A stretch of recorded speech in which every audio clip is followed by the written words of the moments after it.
அருட்பெருஞ்சோதி அருட்பெருஞ்சோதி தனிப்பெரும் கருணை அருட்பெருஞ்சோதி. எல்லா உயிர்களும் இன்புற்று வாழ்க, வள்ளல் மலரடி வாழ்க வாழ்க, கொல்லா விரதம் குவளை எல்லாம் ஓங்குக, நல்லோர் நினைத்த நலம் பெறுக, நன்றி நினைத்த எல்லோரும் வாழ்க இசைந்து. உலக மக்களே, அறிவார்ந்த அன்பர்களே, அருட்பெருஞ்சோதி ஆண்டவருடைய திருவிளையாடல்களையும் அருட்பெருஞ்சோதி ஆண்டவர் தன் அருளால் பெற்றெடுத்த ஒரு ஆண்மகனை செல்வப்பிள்ளை என்று பெயரிட்டு வளர்த்து கொண்டிருந்த தனது மகனை இந்த பூலோகத்திலே ஒரு தாயின் கருவறையிலே இருக்க வைத்து 51 ஆண்டுகள் இருக்க வைத்து வருவிக்க செய்து இந்த பூலோகத்திலே 51 ஆண்டுகள் மக்களோடு மக்களாக உலாவ விட்டு அவருடைய அருளை எப்படியெல்லாம் கொடுத்தார் என்பதை தான் திருவெட்பாவின் பாடல் மூலமாக பார்த்து கொண்டிருக்கிறோம். திருவெட்பா என்பது இறைவனால் இயற்றப்பட்டது. பிரபஞ்சத்தின் உண்மைகளையும் இதற்கு முன்னால் பிரபஞ்சங்களிலே நடந்த 4 யுகங்களில் நடந்த நிகழ்ச்சிகளையும் எவ்வளவு தெளிவாக நமக்கு அருளி இருக்கிறார்கள் என்பதையும் 4 யுகங்களில் தோன்றிய சமயங்கள், மதங்கள், மார்க்கங்கள் எல்லாம் அழிந்துவிட்டது என்ற உண்மையான நிலையையும் திருவெட்பாவில் இருக்கின்ற விளக்கங்களை, இறைவன் அருளிய விளக்கங்களை நாம் பார்த்து கொண்டிருக்கிறோம்.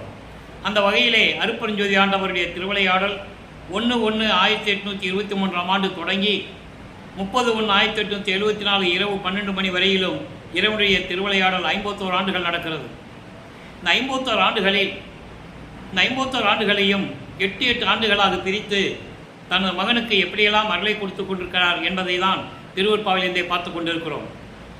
வல்லப்பமானவர்கள் இறைவனுடைய மகனாக ஏன் இந்த பூலோகத்துக்கு வருவிக்க உற்றார், எதற்காக வருவிக்க உற்றார் என்ற விளக்கங்களை எல்லாம் மக்களுக்கு தெளிவாக கூற வேண்டும் என்பதற்காகத்தான் பாடல்களின் மூலமாக இறைவனுடைய திருவிளையாடல்களை பார்த்து கொண்டிருக்கிறோம். அப்படி நமது பிள்ளைப்பெருமான் அவர்கள் வருவிக்க உற்ற இடம் சிதம்பரம் அருகிலே மருவூர் என்ற ஒரு கிராமத்திலே வசித்து கொண்டிருந்த ராமையா பிள்ளை சின்னையம்மர்களுடைய இல்லற வாழ்க்கையில் இறைவனுடைய மகனாக வருவிக்க உற்றார். அவர்களுக்கு ஏற்கனவே உலகியலிலே பிறந்த குழந்தைகள் 4 பேர் உண்டு. 2 ஆண் பிள்ளைகள், 2 பெண் பிள்ளைகள்.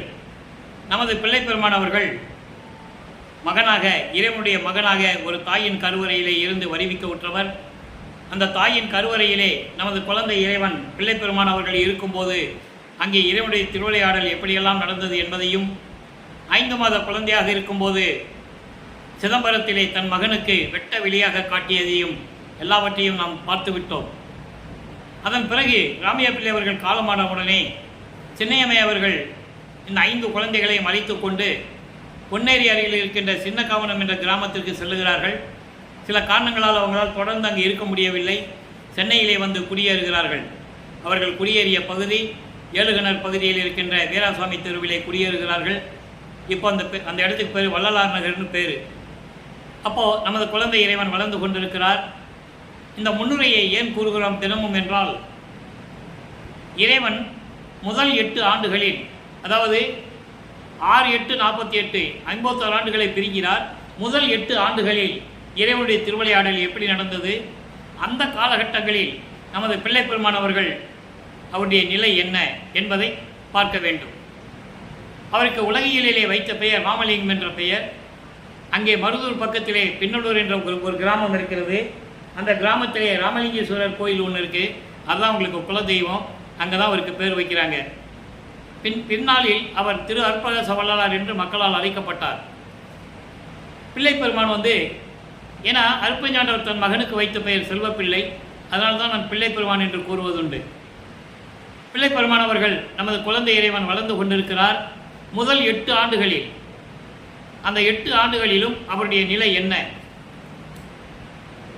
பள்ளியில் சேர்க்க வேண்டிய காலம் வந்துவிட்டது. பள்ளியிலே கொண்டு போய் சேர்க்கிறார்கள். பள்ளியிலே படிக்க முடியாதுன்னு சொல்லிட்டு வந்துடுறாரு அப்படின்னு சொல்கிறதை விட அங்கே இறைவனுடைய திருவிளையாடல் நடக்குது. அந்த இறைவனுடைய திருவிளையாடல் எப்படி நடந்தது என்பதை பின்னாளில் பாடல்களிலே கூறியிருந்ததை நாம் விளக்கமாக பார்த்தோம். இறைவன் எப்படி நினைக்கிறார்னா, தன்னுடைய பிள்ளை, தன்னுடைய மகன் எந்த வாத்தியார்கிட்ட போய் கல்வி கற்றுக்கொள்ளக்கூடாது. தனது மகன் இந்த பூலோகத்திலே யாரையும் குருவாக ஏற்றுக்கொள்ளக்கூடாது. இந்த நிலையில் இறைவனுடைய திருவிளையாடல் நடந்து கொண்டிருக்கிறது. அதோடு மட்டுமல்ல, தனது மகன் சைவ சமயத்தின் தலைவனாகிய சிவபெருமானை ஏற்றுக்கொண்டு நமச்சிவாயா, சிவாய நம, ஓம் சிவாயா, சிவசிவா என்ற மந்திரங்களை சொல்லி சிவபெருமானை வழிபட வேண்டும். அதற்கான காரணம் தெளிவாக சொல்கிறார். அதுக்கான காரணம் ஏற்கனவே பிரபஞ்சத்தில் தோன்றிய 4 யுகங்கள், கிரேத யுகம், திரேத யுகம், துவார யுகம், கலியுகம். இந்த 4 யுகத்திலையுமே சமயங்கள், மதங்கள், மார்க்கங்கள் தோன்றி மக்களை அதில் ஈடுபட செய்து அந்தந்த சமயங்களுக்கு ஏற்றபடி அந்தந்த சமயத்தினுடைய தலைவர்களை உருவகப்படுத்தி அதற்கு ஏற்றபடி ஆலயங்களை அமைத்து வழிபாட்டு முறைகளை அமைத்து மக்களை வழிபட செய்து விட்டார்கள். அதெல்லாம் அழிந்து விட்டது, யுகங்கள் அழிந்து விட்டது, இதெல்லாம் அழிந்து விட்டது என்று மக்களுக்கு தெரியாது. என யாரும் சொல்லலை. அதை சொல்லுவதற்காகத்தான் வல்லப்பமானவர்கள் வருவிக்க உற்றார். இறைவன் நிறுவிய சுத்த சன்மார்க்கத்தை உலக மக்களிடம் சொல்லி உலக மக்களை எல்லாம் சுத்த சன்மார்க்கத்தில் சேர்த்து உலக மக்கள் எல்லாம் மரணமில்லா பெருவாழ்வில் இருக்க வேண்டும், எல்லா உயிர்களும் இன்புற்று வாழ வேண்டும் என்பதற்காகவே தனது மகனை இந்த பூலோகிற்கு வருவிக்க செய்தார். அந்த நிலையில் இறைவனுடைய திருவிளையாடல் நடந்து கொண்டிருக்கிறது. இப்போ பள்ளிக்கூடத்தில் படிக்க முடியாதுன்னு வந்துட்டார். அப்போ ஒரு குழந்தை பள்ளிக்கூடத்தில் படிக்க முடியாதுன்னு வெளியே வந்துட்டா அந்த குழந்தைக்கு அந்த வீட்டில் எவ்வளவு பிரச்சனைகள் இருக்குன்றது நமக்கு தெரியும். டெய்லி திட்டுவாங்க, எதுக்கெடுத்தாலும் ஏசுவாங்க, ஏளனமாக பேசுவாங்க, அடிப்பாங்க, உனக்கெல்லாம் எதுக்கு சோறுன்னு சொல்லுவாங்க. இப்படியெல்லாம் நிலைகள்லாம் ஒரு குழந்தைக்கு ஏற்படும். இது இயற்கை. அதே நிலையில் நமது பிள்ளை பெருமானவர்கள் இருந்து கொண்டிருக்கிறார். அப்போ அவர் யாருன்னு அவருக்கு தெரியாது, இறைவனுடைய மகன்னு அவருக்கு தெரியாது. அப்போ அவருடைய மனநிலை எப்படி இருந்திருக்குன்னு நீங்கள் கொஞ்சம் சிந்திச்சு பார்க்கணும். 8 வருஷம்தான் ஆகுது. 8 வயது குழந்தை எப்படி இருக்கும்? அந்த நிலையில் நமது பிள்ளை பெருமானவர்கள் இருக்கும்போது வீட்டில் எப்போ பார்த்தாலும் பிரச்சனை. அதனால் ஒரு தனிமையான ஒரு இடத்தை தேடுறார். அப்படி தேடின இடம்தான் கந்தகோட்டம் என்ற ஒரு முருகன் கோயில் இருக்குங்க. பாய்க்கடைன்னு சொல்லுவாங்க, பூக்கடை பக்கத்தில் பாய்க்கடை, அங்கே ஒரு கோயில் இருக்குது. இவர் தங்கியிருந்த பகுதியிலிருந்து நேராக அந்த ரோட்டில் போனோம்னா, ரோட்டில் போய் ரைட்டில் திரும்பினோம்னா அந்த கோயில் வந்துடும். இப்படி யாரும் அதாவது எந்திரிக்கிறதுக்கு முன்னால் எந்திரிச்சு போயிடுறது. ஏன்னா திட்டுவாங்களே, பள்ளிக்கூடத்துக்கு போகாமல் ஊர் சுற்றிட்டு இருக்கே ராமலிங்கம் அப்படின்னு திட்டுவாங்கள்ல.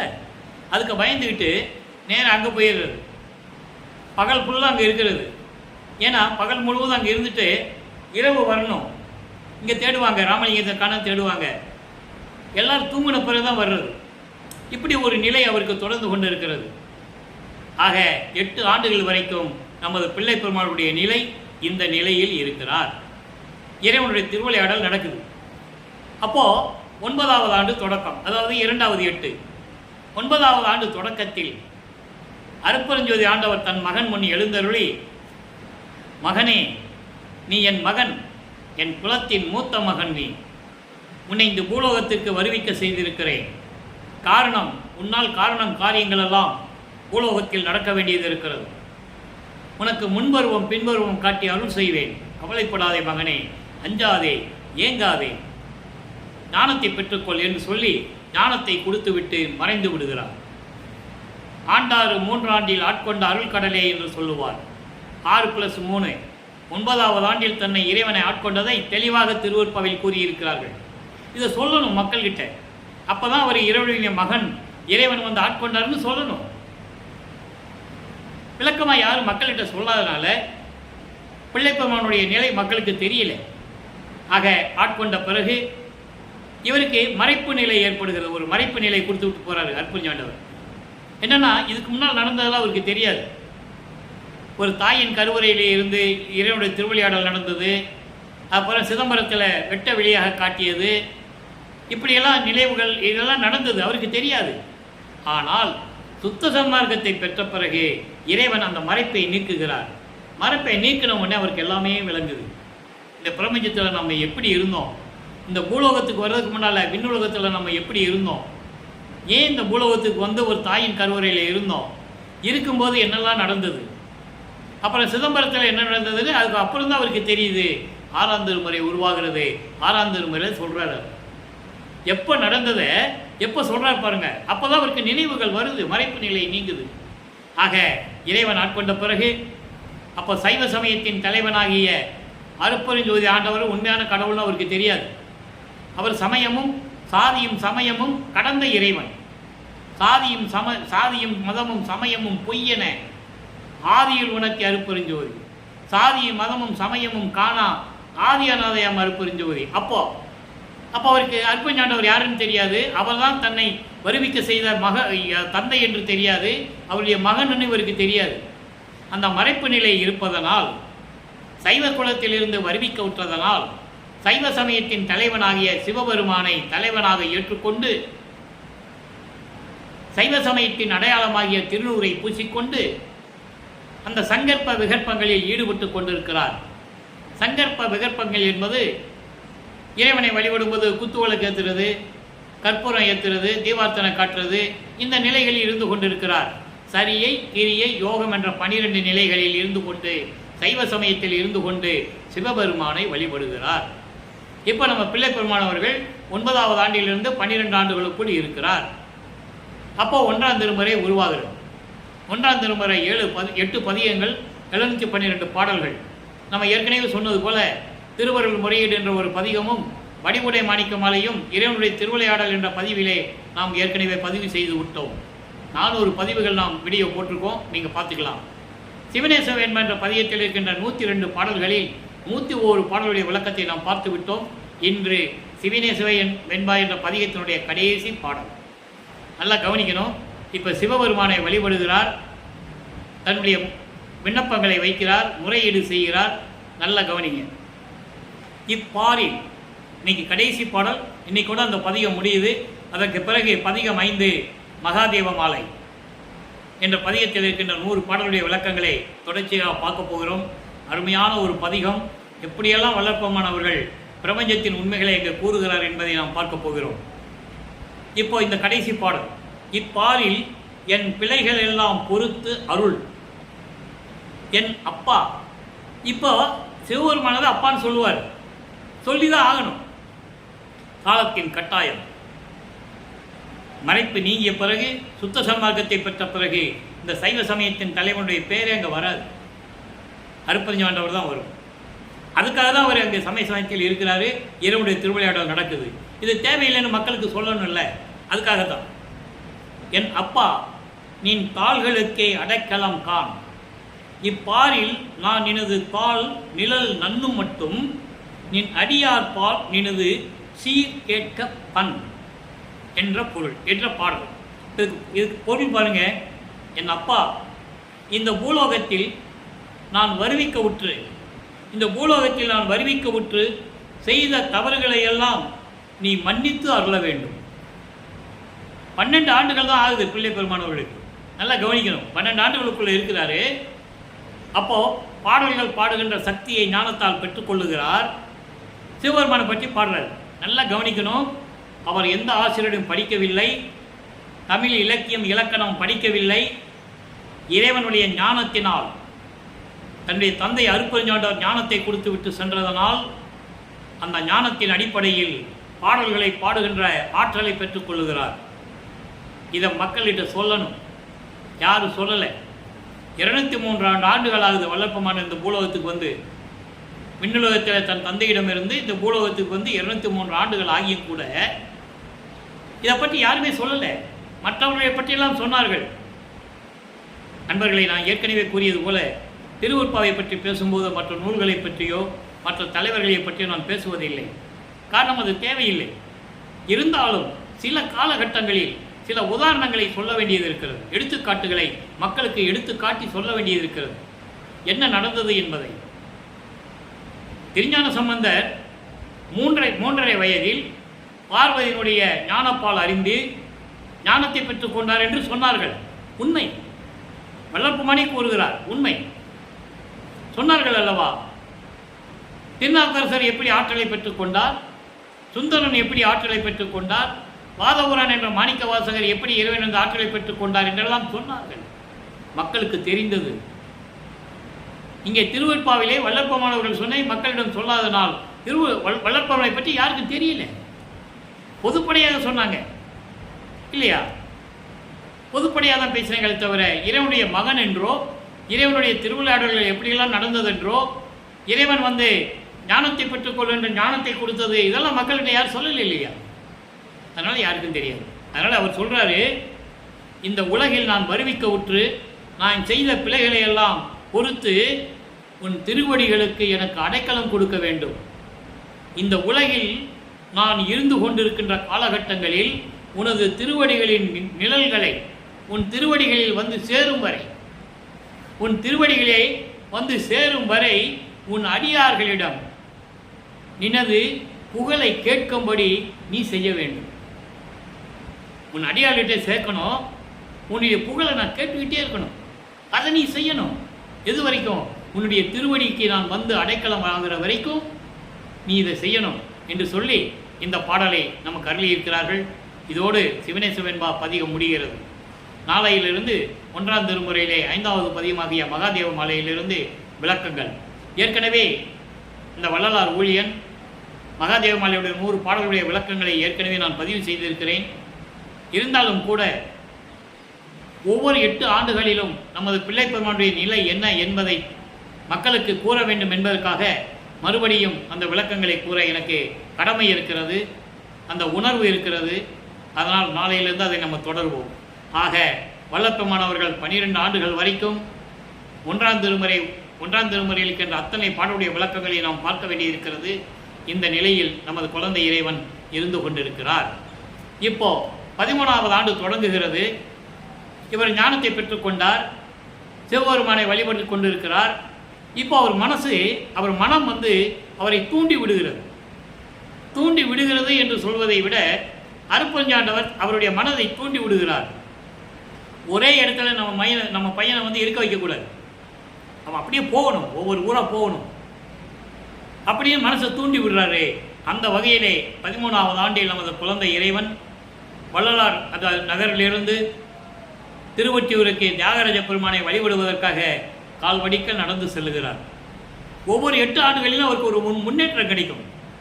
முதல் 8 ஆண்டில் ஒரு நிலை, 2வது 8ல் ஒரு நிலை. அதெல்லாம் நம்ம பார்த்துட்டு இருக்கோம். இப்போ தியாகராஜ பெருமானை திருவொற்றியூரிலே வழிபடுகிறார். காலங்கள் ஓடுகிறது, ஆண்டுகள் உருண்டோடுகிறது. அங்கே எந்த விதமான அருளும் பெற முடியவில்லை. இதுவரை கிட்டத்தட்ட 39 பதிகங்களை பார்த்து விட்டோம். மொத்தம் 2ஆம் திருமுறை 113 பதிகங்கள், 1207 பாடல்கள். இப்போ பிள்ளைப்பெருமானவர்கள் திருவொற்றியூரில் அருள் கிடைக்கலன்னு உடனே எந்த விதமான பதிலும் இல்லை.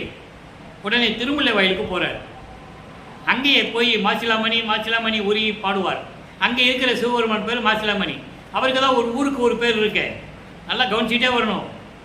சைவ சமயத்தின் தலைவன் சிவபெருமானுக்கு ஊருக்கு ஒரு பேர் இருக்கு, எத்தனையோ பேர்கள். ஆக அந்த நிலையில் அங்கே மாசிலாமணி மனம் உருகி பாடுவார். எந்த விதமான பலனும் இல்லை. மறுபடியும் திருவள்ளித்தாயின்னு ஒரு இடம் இருக்குது, வில்லிவாக்கு பக்கத்தில். அங்கே போவார். அங்கேயும் மனம் உருகி பாடுவார் சிவபெருமானை பற்றி. எந்த விதமான பலனும் இல்லை. அங்கே தான் சொல்லுவார், இறுதியாக இனிமேல் நான் திருமுல்லை வாயிலுக்கும் திருவள்ளித்தாயத்துக்கும் என்னால் வர முடியாது. இறைவா, கால் வலிக்க நடந்து வந்து கொண்டிருக்கிறேன், என்னால் முடியவில்லை. பெற்ற மகனை தெருவில் விட்டு விட்டானே என்று உன் மீது இந்த உலகம் பழி சுமக்குமே, இழிவாக பேசுமே. அதற்காகத்தான் நான் பயப்படுகிறேன்.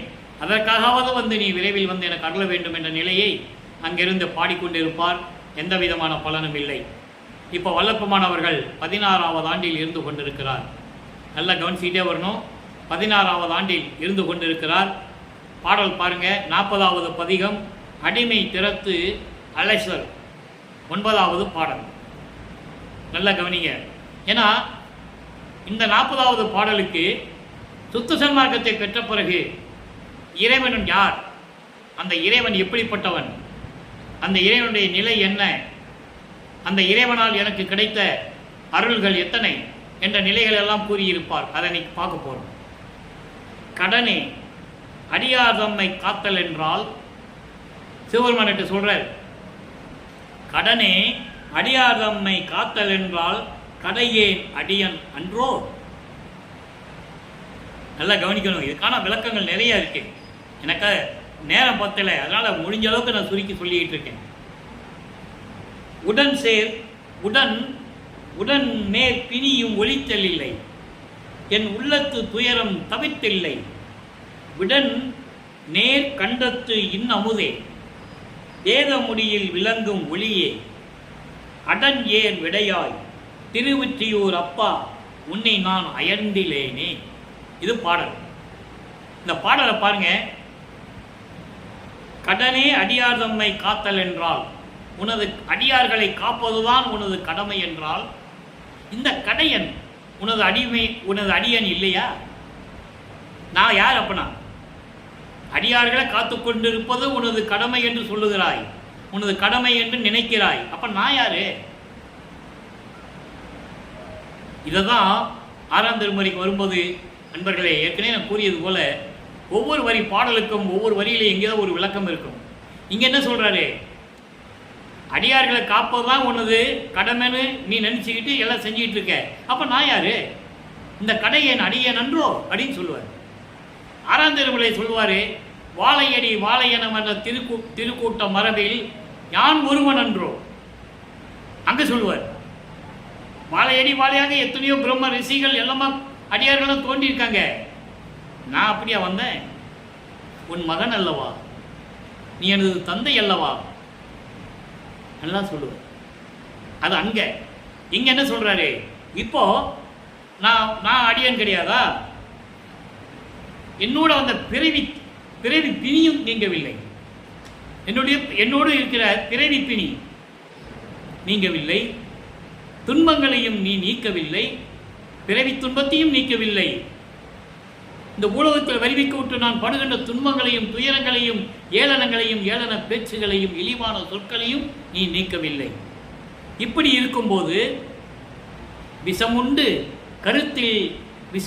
கழுத்தில் நிறுத்திக் கொண்ட இன்னமுதே, விஷமுண்டு கழுத்தில் நிறுத்திக் கொண்ட இன்னமுதே என்று சொல்லும்போது இங்க ஒரு விளக்கம் தர வேண்டியிருக்கிறது. அரக்கர்கள் எல்லாம் தேவர்களை அடிமைப்படுத்திக் கொண்டு துன்புறுத்திக் கொண்டிருக்கும் போது தேவர்களை காப்பாற்ற வேண்டும் என்பதற்காக பார்க்கடலை கடைந்து அதில் அமுது எடுத்து அவங்களுக்கு கொடுக்கணும். ஒரு பாம்பை மத்தாக வைத்து பார்க்கடலை கடைந்து விஷம் எடுத்து, அதாவது அந்த அமுதம் எடுப்பதற்காக கடைகிறார்கள். அந்த பாம்பு அதில் விஷத்தை கக்கிடுது. அந்த பாம்பு ஒரு அரக்கன் தான். அப்போ அந்த காலகட்டத்தில் தேவர்களுக்கு மெஞ்ஞானம் இல்லை, எல்லாமே மறைப்பு நிலையில் இருந்து கொண்டிருக்கிறார், சக்திகளை எல்லாம் இழந்து கொண்டிருக்கிறார்கள். அதனால் அந்த பாம்பு கூட அரக்கன்னு அவங்களுக்கு தெரியாது. அப்போ அந்த பாம்பு அந்த அமுதம் வந்துடுது, அந்த விஷத்தை அதில் கக்குது, உமிழ்கிறது. அப்போ என்ன செய்யுதுன்னு தேவர்களுக்கு தெரியல. அப்போ சிவபெருமான் அந்த விஷத்தை மட்டும் அதில் தனியாக எடுத்து இவர் சாப்பிட்றாரு. சாப்பிட்டு கழுத்தில் நிறுத்தி கொள்றாரு, அதை நிறுத்திக்கிறார். அதான் சொல்றாரு, விஷம் உண்டு கழுத்தில் நிறுத்தி கொண்ட இறைவனே, என் அமுதே, வேதங்களின் விளக்கமாக இருக்கின்ற இறைவா, ஒளி போன்ற இறைவனே, அழகான காலை வாகனமுடைய இறைவனே, திருவொற்றியூர் அப்பா, நான் உன்னை விடமாட்டேன். உன்னை பற்றி புரிந்து கொள்ளவே முடியவில்லையே. இத்தனை ஆண்டுகளாகிறது 16 ஆண்டுகள் வரையிலும் உன்னை பற்றி என்னால் புரிந்து கொள்ளவே முடியலையே. அதான் அயர்ந்திலேனே என்று சொல்லுவார். எப்படி இருந்தாலும் சரி, உன்னை விடமாட்டேன், உன்னை விடவே மாட்டேன் என்று கூறி இந்த நிலையில் பாடலை அருளியிருக்கிறார்கள். ஆக நமது பிள்ளை பெருமான் அவர்கள் 16 ஆண்டுகள் வரைக்கும் சென்னையிலே மொத்தம் 33 ஆண்டுகள் இருக்கிறார். இந்த 16 ஆண்டுகள் வரைக்கும் 2/8 வரைக்கும் அவருடைய நிலை என்ன என்பதை பார்த்து கொண்டிருக்கிறோம். இன்னும் நிறைய விளக்கங்கள் தர வேண்டியிருக்கிறது. இன்னும் 3 ஆண்டுகள் விளக்கங்களை கூற வேண்டியிருக்கிறது. இதுவரைக்கும் எனது தந்தை வள்ளற்பெருமானுடைய தயவையும் கருணையும் பெற்றுக்கொண்டு இந்த வள்ளலார் வலியன் அவருடைய ஆசியோடு 5 ஆண்டுகளாக திருவொற்பாவின் பாடல்களை நான் யூடியூப்பில் பேசிக்கிட்டு இருக்கேன். நீங்கள் கண்டிப்பாக நம்ம சேனலில் நீங்கள் பார்க்கலாம். இது ஏனென்றால் இதுவரையிலும் வள்ளற்பெருமானுடைய, அதாவது இறைவன் இயற்றிய திருவொற்பா பாடல்களுடைய விளக்கங்களை நேரடியாக மக்களிடம் யாரும் கூறவில்லை என்பதனால் எனது தந்தை வள்ளற்பெருமானவர்கள் எனக்கு இட்ட கட்டளையின்படி நான் அதை செய்து கொண்டிருக்கிறேன் என்பதை இங்கே சொல்லிக் கொள்வதில் பெரும் பூரிப்படைகிறேன். சரி, இப்போ 16 ஆண்டுகள் வரைக்கும் நம்ம பார்த்துட்டோம். இன்னும் நிறைய நம்ம பார்க்க வேண்டியது இருக்குது. அது நிலுவையில் இருக்குது, அப்படியே இருக்கட்டும். இப்போது 6ஆம் திருமுறைக்கு வருகிறோம். காரணம் என்னென்னா, சைவ சமயத்துக்கும் சுத்த சன்மார்க்கத்துக்கும் வித்தியாசம் தெரியணும். சைவ சமயத்தின் தலைவன் சிவபெருமானுக்கும் சுத்த சன்மார்க்கத்துடைய தலைவன் ஆதியும் அந்தமில்லா தோன்றிய இறைவன், சுயமாக தோன்றிய இறைவன், இயற்கை உண்மை விளக்க கடவுளாகிய அருப்பஞ்சானுடைய நிலையும் தெரியணும். மக்களுக்கு வேறுபடுத்தி காட்டணும். அது இல்லை, இது இருக்குதுன்னு சொல்லணும். இப்போ பாருங்க, பதிகம் 40 கண்கொள்ளா காட்சி 9வது பாடல். அங்கே இருக்கிற 9வது பாடலுக்கு நிகராக இங்கே 9வது பாடல். இங்கே இறைவன் எப்படி இருக்கிறார்? தழைத்தானை, தன்னை ஒப்பார் இல்லாதானை, தானே தானானானை, தானே தான் ஆனானை, தானே தான் ஆனானை. இது அண்டர்லைன். தமியனேனை குலைத்தானை, என் கையில் ஓர் கொடை தந்தானை. இந்த வரி அண்டர்லைன். என் கையில் ஓர் கொடை தந்தானை, குறை கொண்டு நின்றேனை குறித்து நோக்கி அழைத்தானை. இந்த வரியும் அண்டர்லைன். ஏன்னா அங்கே பிரபஞ்சத்தின் உண்மைகள் இருக்கு. சைவ சமயத்தில் இருக்கும்போது எப்படி இருந்தார், அந்த நிலை என்ன, எப்படி இருந்தது, இப்போ அதை நோக்கி என்ன சொல்றார்? குறை கொண்டு நின்றேனை குறித்து நோக்கி அழைத்தானை, அருளமுதம் அளிக்கின்றானை. நல்லா கவனிக்கணும். இறைவனிடமிருந்து நேரடியாக அருளமுதம் பெற்றவர்கள் யார்? எத்தனையோ ரிஷிகள் முனிவர்கள் தோன்றினார்கள், தவம் இருந்தார்கள் கற்பக ஆண்டுகள் வரை. இறைவனுடைய அருளமுதம் ஊட்டியது யார்? இறைவன் இருந்த அந்த அருளமுதம் குடித்தது யாரு? அருளமுதம் ஊட்டுகிறார் இறைவன் தன் மகனுக்கு. அப்படி அருளமுதம் அளிக்கின்றானை, அச்சமெல்லாம் தவிர்த்தானை. இந்த வரி அண்டர்லைன். அந்த வரிக்கு ஒரு விளக்கம் சொல்லுவேன் பாருங்க. இறைவன் கொடுத்த விளக்கம் அற்புதமா இருக்கும். அச்சம் எல்லாம் தவிர்த்தானை, அன்பே என்பால் இறைத்தானை, என் இதயத்தில் இருக்கின்றானை, எம்மானை கண்டு கழித்திருக்கின்றேனே. பாடல். பாடலுடைய விளக்கம் பாருங்க. தலைத்தானை, தலைத்தானை என்பது அருள் வல்லவம் கொண்ட இறைவனை, தன்னை ஒப்பார் இல்லாதானை, தனக்கு நிகர் யாருமே இல்லை. அருட்பெருஞ்சோதி ஆண்டவருக்கு நிகரானவர் யாருமே இல்லை. அப்படிப்பட்ட இறைவனை, தானே தான் ஆனானை, சுயமாக தோன்றிய இறைவனை, தானே தான் ஆகின்றான். நல்லா கவனிக்கணும். தானே தான் ஆகின்றான். அப்போ சுயமாக தோன்றிய இறைவன், யாருக்கும் ஒப்பில்லாத இறைவன், அருள் வல்லமை படைத்த இறைவன். அப்படிப்பட்ட இறைவனை தமையனேனை குலைத்தானை. தமையனேன் என்பது மகன் என்ற பொருள். அதற்கு இன்னும் விளக்கமாக சொல்ல வேண்டும் என்றால், இறைவனுடைய அருளால் உருவாக்கப்பட்ட மகன், அவன் தான் தமையேன். இறைவன் அருளால் உருவாக்கப்பட்ட இந்த மகனின் உள்ளத்தை உருக செய்தவனை. சைவ சமயங்களில் இருக்கின்ற வரைக்கும் எனக்கு உயிர் இரக்கம் தெரியாது, ஜீவகாரண்ய ஒழுக்கம் தெரியாது.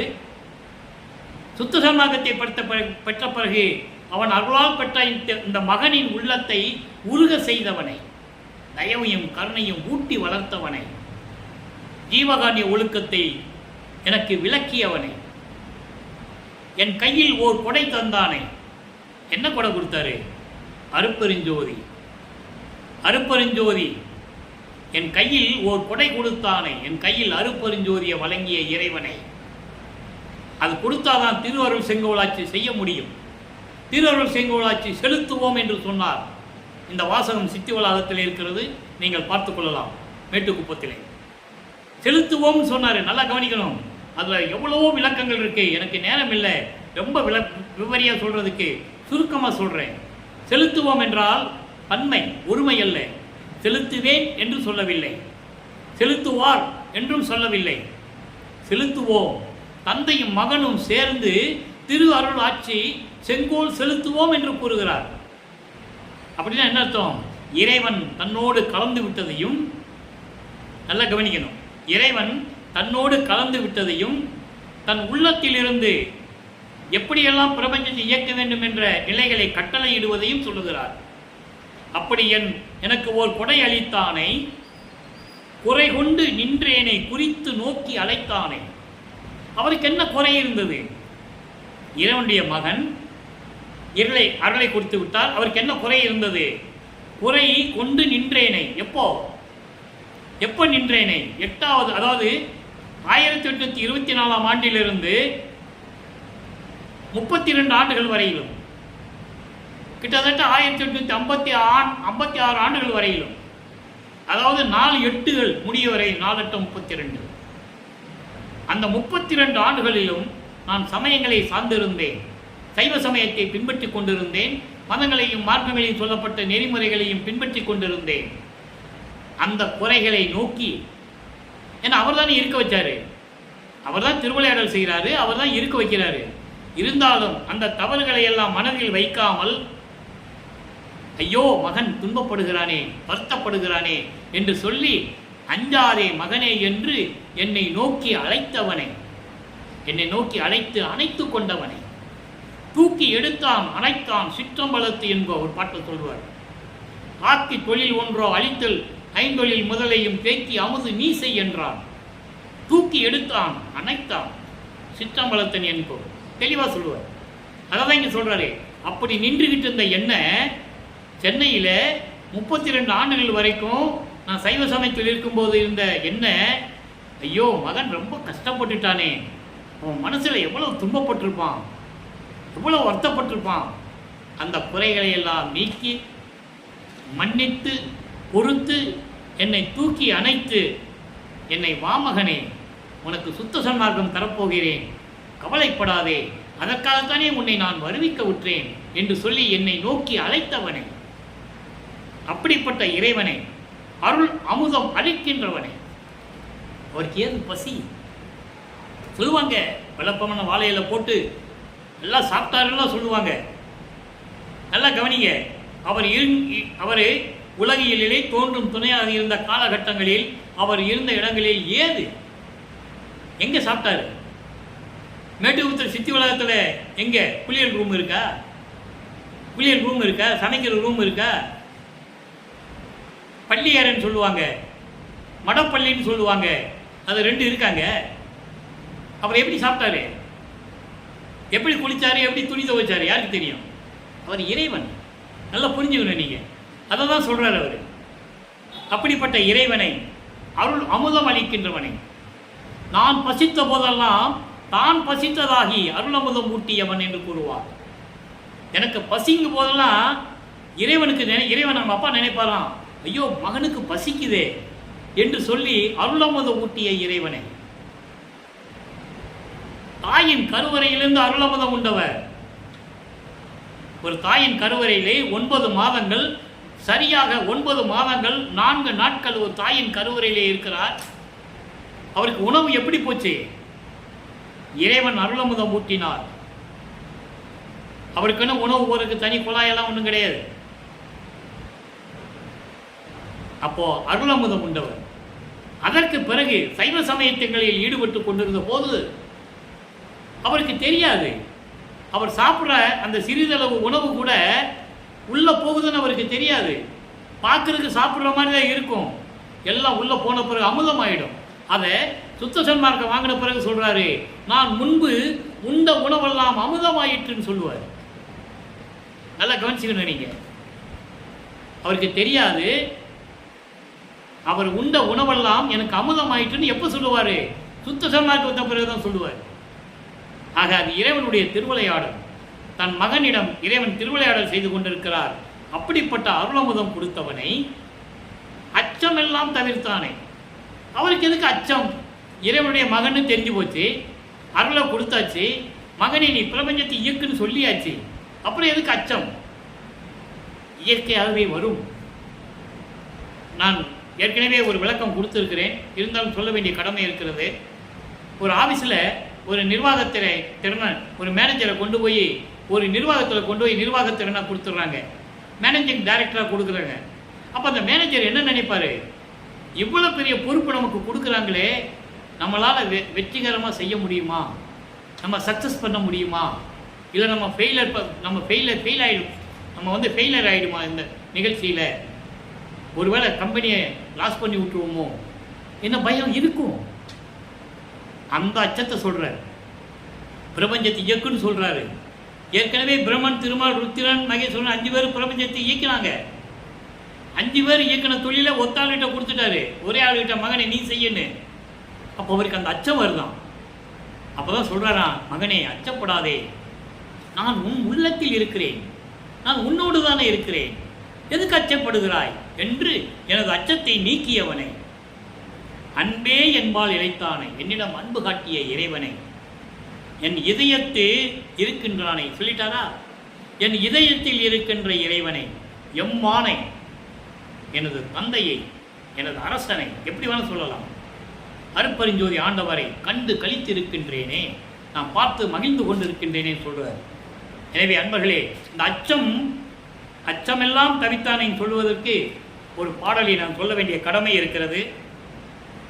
65வது பதிகம் 6ஆம் திருமுறையிலே அடைக்கலம் புகுதல் என்ற பதிகத்திலே 10வது பாடல்.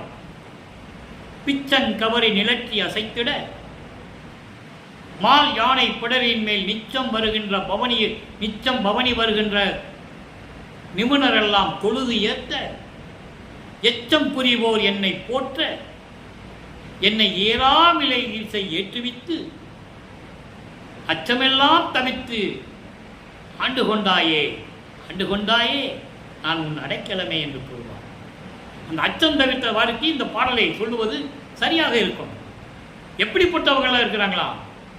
பெரிய யானை பிடரியின் மேலே உட்கார்ந்துக்கிட்டு வெந்தாமரை கூட வச்சுக்கிட்டு நிலற்றி அசைத்திட, பிஞ்சன் கவரி நிலற்றி அசைத்திட, அந்த வெந்தாமரை கூட அசைய யானை நடந்து வருது, கொடை அசைது, நிழலுக்காகவும் மலைக்காகவும் அந்த கொடை வச்சிருக்காங்களாம். பெரிய யானை, அந்த யானை பிடரின் மேல் நிச்சம் பவனி வருகின்ற நிபுணர் எல்லாம், நிச்சம்னா தினந்தோறும் பவனி வருகின்ற நிபுணர்கள் என்பது தேவர்கள். தேவர்கள் எல்லாம் அப்படி வராங்க. பிரம்மன், திருமால், ருத்திரன், மகேஸ்வரன், சதாசிவம் போன்ற தேவர்கள், இந்திரன் போன்றவர்கள், இவர்கள்லாம் இந்த மாதிரி தினமும் வந்து என்னை தொழுது ஏத்த வல்லற்பமானை வணங்குகிறார்கள். எங்களை எல்லாம் ஆளப்போகும் அருள் கடலே என்று கூறி வணங்குகிறார்கள். இனிமேல் பிரபஞ்சத்தை இயக்கப் போகின்ற இறைவனை என்று என்னை பார்த்து வணங்குகிறார்கள். யானை பிடரின் மேல் வந்து இந்த தேவர்கள் எல்லாம் என்னை வணங்க எச்சம் புரிவோர். மிச்சம் இருக்கிறவங்க யாரு? மிச்சம் இருக்கிறவங்க இந்த சத்தர்கள், சக்திகள், முனிவர்கள், ரிஷிகள், சித்தர்கள், முத்தர்கள், முனிவர்கள், இவர்களெல்லாம் சேர்ந்து என்னை போற்ற. எப்படி சொல்ற பாருங்க. இதெல்லாம் மக்கள்கிட்ட யார் சொன்னது? வள்ளலாறு சோறு போட சொன்னார், உண்மைதான். அதை எப்படி போட சொன்னாருன்னு யார்கிட்ட சொல்லல, யாரும் சொல்லல. ஜீவகாணி ஒழுக்கத்தில் முக்கியமானது பரஜீவகாணியும், பசி தவிர்த்தலும் உயிர் கொலையை தவிர்த்தலும் பரஜீவகாண்யம். மீதெல்லாம் அபரஜீவகாண்யம். பிணி, தாகம், இச்சை, எளிமை, பயம், இந்த 5ம் பரஜீவகாண்யங்கள். அது எப்படி வேணால் வச்சுக்கலாம், நம்ம இப்படி வேணால் பண்ணிக்கலாம். ஆனால் ஒரு உயிரினுடைய, ஒரு ஜீவனுடைய பசியை போக்குவதும் ஒரு உயிரை கொலை செய்வதும் தான், கொலை செய்வதை நிறுத்துவது தான். பசியை போக்குவது, ஒரு உயிரை கொலை செய்வதை நிறுத்துவது, அதுதான் பரஜீவகாண்யம். ஜீவகாணிய ஒழுக்கமே கடவுளுடைய வழிபாடு. ஜீவகாணிய ஒழுக்கமே மோட்ச வீட்டின் திறவுகோல். அதுவே மரணமில்லா பெருவாழ்வுக்கு முக்கியமான ஒரு சாதனம். இவ்வளவு தெளிவாக கூறியிருக்கிறார்கள் பிள்ளைப்பெருமானவர்கள். ஆக இப்படியெல்லாம் இந்த முனிவர்கள் எல்லாம் வந்து என்னை போற்ற, என்னை ஏறா நிலைமிசை ஏற்றி, யாரும் அடைய முடியாத நிலை. என்ன நிலை? எல்லாரும் துரிய நிலைக்கு போகலாம், துரியாதீதத்துக்கு போகலாம், எல்லா நிலைகளுக்கும் போகலாம், முக்தி அடையலாம், ஜீவ சமாதி ஆகலாம், எல்லாம் அடையலாம். ஏறா நிலைமிசை ஏற்றி, யாரும் போக முடியாத நிலை கடவுள் நிலை. கடவுள் நிலை அறிந்து அம்மயமாகக்கூடிய நிலை, அதுதான் ஞானத்தில் ஞானம், 16வது நிலை. அந்த நிலையிலே என்னை வைத்து அச்சமெல்லாம் தவிர்த்து, ஐயோ நம்மெல்லாம் எப்படி பண்ண போகிறோம் அப்படிங்கிற அச்சம் எனக்கு இருந்தது, அதையெல்லாம் தவிர்த்து என்னை ஆட்கொண்டாயே, நான் உன் அடைக்கலமே என்று கூறுவார். எனவே அன்பர்களே, இன்று பார்த்த பாட்டுடைய விளக்கம் உங்களுக்கு புரிந்திருக்கும் என்று நான் நினைக்கிறேன். பிள்ளைப்பெருமான் அவர்கள் சைவ நிலையில் இருக்கும்போது எப்படி இருந்தார்கள்? அப்போ அவருக்கு சுத்த சன்மார்க்கம் தெரியாது, அருப்பஞ்சாண்டவர் யாருன்னு தெரியாது. அந்த நிலையில் இருக்கும்போது சுத்த சன்மார்க்கத்தை வாங்கின பிறகு இறைவன், உண்மையான இறைவன் யார், இயற்கை உண்மை விளக்க கடவுள் யார், இதுவரைக்கும் நான் இருந்தது அற்ப அறிவில் இருந்து விட்டேன் என்று கூறுவார். மேட்டுக்குப்பத்திலே சுத்த சன்மார்க்க கொடியை கட்டி, அந்த கொடிக்கை கட்டி உபதேசம் பண்ணும்போது, பேர் உபதேசம் பண்ணும்போது சொல்லுவார். அதை அங்கே வந்து சொல்லுவார், நான் இருந்தது உண்மைதான், அப்போ எனக்கு தெரியாது, அதாவது இறைவனுடைய திருவிளையாடல் நடந்ததுன்னு சொல்ல மாட்டார். அற்ப அறிவாக இருந்தேன், அறிவு இல்லாமல் இருந்தேன், கொஞ்சம் அறிவு இருந்தது, அதான் ஞானத்தை கூறுகிறார். ஞானம் மட்டும்தான் இருந்ததே தவிர மெஞ்ஞானம் எனக்கு இல்லை, அதனால் எனக்கு தெரியலைன்னு சொல்கிறதுக்கு பதிலாக அற்ப அறிவாக இருக்குன்னு சொல்லிட்டு போயிடுவார். ஏன்னா மக்களுக்கு அப்படி சொன்னால் தான் புரியும். எனக்கு அறிவில்லை, ஏன் பார்த்த மாதிரிலாம் பண்ண அப்படின்னு சொல்லும்போது கேட்கும்போது எனக்கு அறிவில்லைப்பா, அறிவில்லாமல் பண்ணிட்டேன்னு சொல்லுவாங்களே, அந்த நிலையில் கூறினார். ஆக உண்மையான இறைவன் அருட்பெருஞ்சோதி ஆண்டவர், உண்மையான மார்க்கம் சமரச சுத்த சன்மார்க்கம். எனவே மக்களை நீங்கள்லாம் சுத்த சன்மார்க்கத்தில் இணைந்து கொலையும் புலையும் தவிர்த்து உயிர் இரக்கத்தோடும் தயவோடையும் கருணையோடையும் ஜீவகானிய ஒழுக்கத்தோடும் இருந்து கொண்டு சைவ நிலையில் இருந்து கொண்டு அசைவ உணவுகளை நீக்கி தீப வழிபாடை ஏற்றுக்கொண்டு தீபத்தை வணங்கி அருட்பெருஞ்சோதி அருட்பெருஞ்சோதி தனிப்பெருங்கருணை அருட்பெருஞ்சோதி என்ற மந்திரத்தை சொல்லி இறைவனுடைய அருளையும் செல்வங்களையெல்லாம் பெற்று இந்த வையகத்திலே நீங்கள் வாழ்வாங்கு வாழ வேண்டும், நீடூழி வாழ வேண்டும், மரணமில்லா பெருவாழ்வில் வாழ வேண்டும் என்று இறைவனுடைய தயவையும் கருணையும் என் தந்தை வல்லற்பெருமானுடைய ஆசியையும் பெற்ற வள்ளலார் மொழியன் என்ற அடிப்படையில் உங்களை வாழ்த்தி வணங்கி விடைபெறுகிறேன். நன்றி, வணக்கம். அருட்பெருஞ்சோதி அருட்பெருஞ்சோதி தனிப்பெருங்கருணை அருட்பெருஞ்சோதி. தினமும் இறைவனுடைய அருள் செயல்களெல்லாம் விளக்கமாக வரும். கண்டு கழித்து இறைவன் அருளை பெற்றுக்கொள்ளும்.